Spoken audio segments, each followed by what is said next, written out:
Hello வணக்கம். இன்னைக்கு 3வது நாளாக வீடியோ போடுறேன். ஒரு ஞாயிற்றுக்கிழமை வீடியோ போட்டது ஒரு 16 பேர் தான் பார்த்தாங்க. நேற்று வீடியோ போட்டேன், அது ஒரு ஒரு 8 பேர் தான் பார்த்துருக்காங்க. என்னன்னா, நம்ம வீடியோ அப்லோட் பண்ணுறது என்ன ஈவினிங்கில் பண்ணாதான் அது சரி வரும். நம்ம இந்த நியூஸை காலையில் தான் போட முடியும். சரி, ஓகே, நியூஸை பார்ப்போம். அதாவது தினத்தந்தியில் வந்திருக்கு. பவுன் கோல்டு 1 லட்சம் வந்துடுச்சான். அது ஹெட்லைனில் போட்டிருக்காப்புல தினத்தந்தி. ஏன் ஹெட்லைனில் போட்டுக்கிறாங்கன்னா, இதுக்கு முன்னாடி ஒரு 80 வருஷத்துக்கு முன்னாடி பவுன் 24 ரூபாய் இருந்தது. தந்தி தான் போட்டுக்கிறாப்புல. இப்போ வரைக்கும் அந்த நியூஸ் தான் எல்லா இடத்துலையும் வந்துன்னு இருக்கு. ஸ்டார்டிங்கில் ஒரு சவரம் எவ்வளோ இருந்தது. ஸோ இந்த 1 லட்சம் ஆனதை கூட இன்னும் ஒரு 50 வருஷம் பார்த்து இந்த நியூஸை தினத்தந்தி போடுறதுக்கு தான் ஹெட்லைன்ல போட்டுக்கிறாப்புல. ஸோ ஆப்போசிட்டா தெரியுமா, 1 லட்சம் கோல்டு ஏறி இருக்கு. அதாவது 2024 50,000 தான் இருந்திருக்கு. 2024 25 கிட்டத்தட்ட 1.25 வருஷத்துலேயே 50,000 ரூபாய் ஏறி இருக்கு. அடேங்கப்பா. இன்னொரு நல்ல விஷயம், நம்ம தமிழ்நாடு இந்தியாவிலேயே முழுமையான எழுத்தறிவு பெற்ற மாநிலம் ஆகிறது தமிழகம். அதாவது எழுத படிக்க தெரியாதவங்கள எழுத வச்சு இந்தியா ஃபுல்லாக ஒரு சர்வே எடுத்திருக்காங்க. அதில் நாம் 733 மார்க் மதிப்பெண் அதிகமாக எடுத்திருக்கோம். அதனால் விரைவில் இந்தியா ஒன்றிய அரசு அறிவிக்கிறதுக்கு வாய்ப்பு இருக்கான் அதிகமாக. இந்தியாவிலேயே முழுமையான எழுத்தறிவு பெற்ற மாநிலம் தமிழ்நாடு. இப்போ வரைக்கும் கேரளா தான் அந்த பெருமையை தக்க வச்சிருக்கு. இனிமேல் தமிழ்நாடு. அதனால் நம்ம காலரை தூக்கி போடுவோம். கேரளாவில் இந்த திருவனந்தபுரத்தில் பிஜேபி ஜெயிச்சிருக்கு. அதனால் மேயர் பதவி பிஜேபி வாங்க போகுது. இப்போ என்ன பண்ணுறாங்கன்னா, எதிரிக்கு எதிரி நண்பன் என்பது இதுதானோ. திருவனந்தபுரம் மேயர் பதவியை கைப்பற்ற காங்கிரசுடன் கைகோர்க்கும் கம்யூனிஸ்ட் பாரதிய ஜனதாவை வீழ்த்த திட்டம். சூப்பரில். கேரளாவில் மட்டும்தான் இங்கே காங்கிரஸ் கம்யூனிஸ்ட் ஆப்போசிட்டாக இருப்பாங்க. இங்கே பிஜேபி உள்ளே நுழைஞ்சது 2 பேருமே அவமானமாக இருக்குது. 2 பேருமே அவமானம் தான். அதனால் என்ன பண்ணுறாங்க, இவங்க 2 பேரும் ஒன்று சேர்ந்து ஸோ இந்த 2.5 வருஷம் சுழற்சி முறையில் மேயர் பதவியில் இருப்பாங்கன்னு நினைக்கிறேன். அது இவங்க 2 பேரும் இருந்துட்டு போட்டோம். பிஜேபி துரத்தி விடுறது நல்லது தான். என்ன இருந்தாலும் அவங்க ஜெயிச்சு வந்திருக்காங்க. அவங்களுக்கும் ஒரு ஆசை இருக்கும். பார்ப்போம் என்ன நடக்குதுன்னு. அயோத்தி ராமர் கோவில் திறப்பு விழாவுக்கு பிறகு வாரணாசிக்கு ஒரே ஆண்டில் 14 கோடி பேர் பயணம். இதெல்லாம் ஒரு பெருமையா? வாரணாசியில் தொழிற்சாலைங்க எவ்வளோ இருக்குது, கல்லூரி எவ்வளோ இருக்குது, இதெல்லாம் போட்டால் கொஞ்சம் பெருமையாக இருக்கும். அங்கே போயிட்டு வாரணாசி காசி கோயிலை போய் பார்த்துட்டு வந்தாங்களாம் 14 கோடி பேர். சென்னை நொலாம்பூரில் மூதாட்டியை கொன்று நகை கொள்ளை. வீட்டுக்குள் பதுங்கி கொலையாளி பொதுமக்கள் மடக்கி பிடித்தனர். ஆக்சுவலாக கொள்ளை அடிச்சுக்கிறாப்பில். இது கவரிங் நகை. அப்போ கூட ஏண்டா கொள்ளை அடிச்சது, அது அடிக்காமே இருந்திருக்கலாம். இப்போ உயிர் போச்சு. இப்போ வாழ்நாள் ஃபுல்லாக நீ ஜெயிலில் தான் இருக்கணும். என்னடா இது, கடவுளுக்கு வந்த சோதனை. அதாவது இந்த எண்ணூரில் காளி சிலையை ஊருக்குள் கொண்டு வர எதிர்ப்பு, பொதுமக்கள் சாலை மறியல். ஆக்சுவலாக என்ன நடந்துக்குதுன்னா, ஒருத்தன் இந்த காளி சிலையை வச்சு வீட்டில் பூஜை செஞ்சுருக்கான். ஒருவேளை அவன் நரபலி கொடுக்குறவனா மந்திரவாதியான்ட்டு எல்லாரும் அந்த பிரச்சனை வெளியே எடுத்து வந்திருக்காங்க. அவன் அந்த காளி சிலையை எடுத்து இந்த ஊருக்குள்ளேயே இருக்கக்கூடாது, எண்ணூர் பகுதிக்குள்ளே இருக்கக்கூடாது அப்படின்னு பொதுமக்கள்லாம் சாலையை போராட்டம் பண்ணியிருக்காங்க. ஏன்? காளியும் ஒரு கடவுள் தானே. இந்த உலகத்தில் 3000 கடவுள்கிட்ட இருக்குது. காளியும் ஒரு கடவுள் தானே. இதில் என்ன கடவுள் பாரபட்சம்? கடவுளுக்கு சோதனையை பாருங்கள். திருவல்லிக்கேணி பார்த்தசாரதி கோவிலில் 30ஆம் தேதி சொர்க்கவாசல் திறப்பு. வருஷம் சொர்க்கவாசல் திறந்து தான் இருக்காங்க. சொர்க்கத்தை யார் பார்த்தான்னு தெரில. எனக்கு தெரிஞ்சு மேலே போனவங்க தான் பார்த்துருப்பாங்க மரணம் அடைஞ்சு. அதுவும் சொர்க்கம் இருக்குதா என்னன்னு தெரில. அதாவது கடந்த ஆண்டை விட சபரிமலைக்கு கூடுதலாக 4 லட்சம் பக்தர்கள் பயணம்.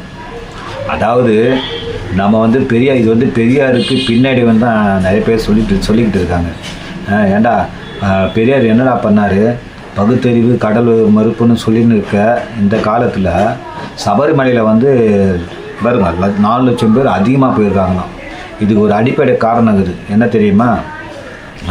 பொதுவாக வந்து இந்த நாட்டில் வந்து குடிகாரங்க வந்து அதிகமாகிட்டாங்க தெரியுமா? இந்த சபரிமலைக்கு போகிறவங்க 90% மது பழக்கம் இருப்பவர்கள் தான்.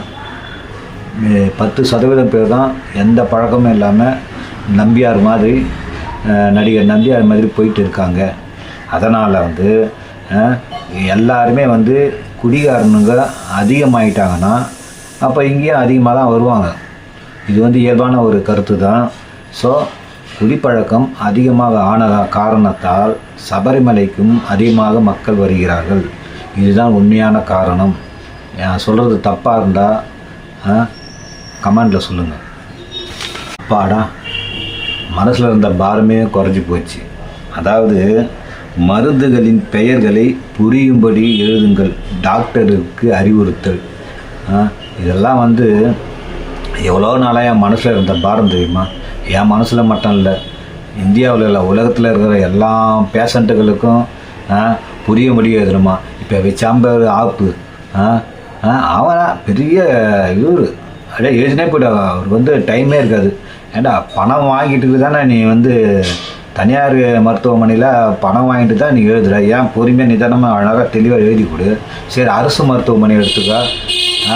நீ என்ன சமூக சேவையை செய்கிற, மாதம் சம்பளம் வாங்குறல்ல, பொறுமையாக எழுதி நிதானமாக எழுதி கொடு. அது நான் புரியாமல் எழுதுது. இது இப்போ இந்த வந்து சட்டம் போடுங்க. எவன் கோழிக்கு இருக்கிற மாதிரி எழுதுறானோ அவனை பிடிச்சி கம்ப்ளைண்ட் பண்ணுங்கள். இது ஒரு நல்ல விஷயங்க இது. அதாவது இது யார் எந்த கவர்மெண்ட் எடுத்து வந்திருக்குன்னா, அதாவது புரியும்படி எழுதணுன்ட்டு பஞ்சாப் ஹரியானா நீதிமன்றம் தான் வந்து உத்தரவிட்டிருக்கு. ஸோ இது நல்ல விஷயம், பார்ப்போம். நீதிமன்றத்தில் மொழி பிரச்சனை வேண்டாம், தமிழக அரசுக்கு சுப்ரீம் கோர்ட் கண்டிப்பு. ஏன்னா நாட்டில் பிரச்சனைனா நீங்கள் தான் பஞ்சாயத்து பண்ணணும், தீர்த்து வைக்கணும். அப்போ வந்து அடிச்சுன்னு சாக சொல்கிறீங்களா? மொழி பிரச்சனையில் நீங்கள் தான் மத்தியஸ்தம் பண்ணணும். இதெல்லாம் ஒரு தீர்ப்பா? இல்லை வேறு கண்டிச்சுக்கிறாங்க. நம்ம ரகுபதி அமைச்சர் பார்க்குறதுக்கு தான் வந்து ஆள் மௌனமாக இருப்பார். அவர் சொல்கிற கருத்தை பாருங்கள். நேற்று வந்து அதிமுகவில் வந்து விருப்ப மனு வாங்கியிருக்காங்க. அவர் என்ன சொல்கிறாருன்னா, கட்சியில் வந்து எவ்வளோ பேர் ஆள் இருக்காங்கன்னு தெரிஞ்சுக்கிறதுக்காக தான் எடப்பாடி வந்து முன்கூட்டியே வந்து தேர்தல் விருப்ப மனு வாங்குறான்னு சொல்லியிருக்காரு. நல்லா கிண்டலியா அவனுக்கு. ஹிஜாப் அணிந்த டாக்டரோட முகத்தை வந்து நேற்று வந்து நம்ம நிதிஷ்குமார் வந்து பீகார் முதலமைச்சர் வந்து இப்படி திறந்து பார்த்துருக்காரு. ஏற்கனவே வந்து என்னென்ன பண்ணிக்கிறாரு, நல்லா தேசிய கீதம் பாடிக்கிட்டு இருப்பார், இவர் மட்டும் சிரிச்சுக்கின்னு இருப்பார் மோடியை பார்த்து. நல்ல வேலை டாக்டரோட ஹிஜாப்பை தான் தூக்கி பார்த்தாரு. வேறு லேடிஸுங்கெல்லாம் வந்தால் ஏதாவது தூக்கி பார்த்தா என்ன ஆகுது? பெண்களை மணப்பது குழந்தை பெற்று போட மட்டுமே, கம்யூனிஸ்ட் தலைவர்கள் பேச்சால் சர்ச்சை. உண்மையிலுமே வந்து இந்த கேரளாவில் இருக்கிறவங்க கொஞ்சம் பெண் சோக்கு அதிகமாக இருக்கிறவங்க. ஏன்னா கேரளாவில் வந்து மனைவிகளை மாற்றி உல்லாசம் அனுபவிப்பது.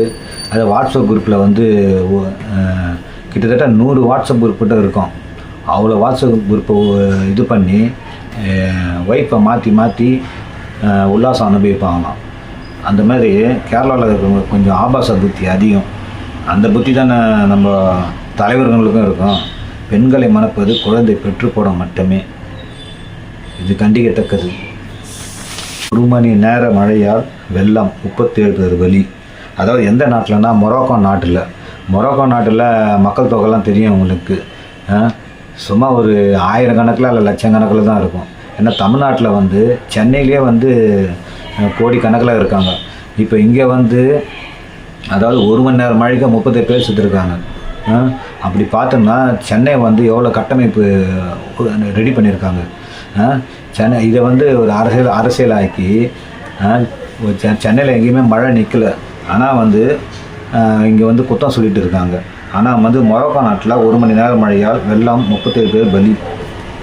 ஓகே மக்களே, அடுத்த நியூஸ் என்னன்னு பார்க்குறேன்.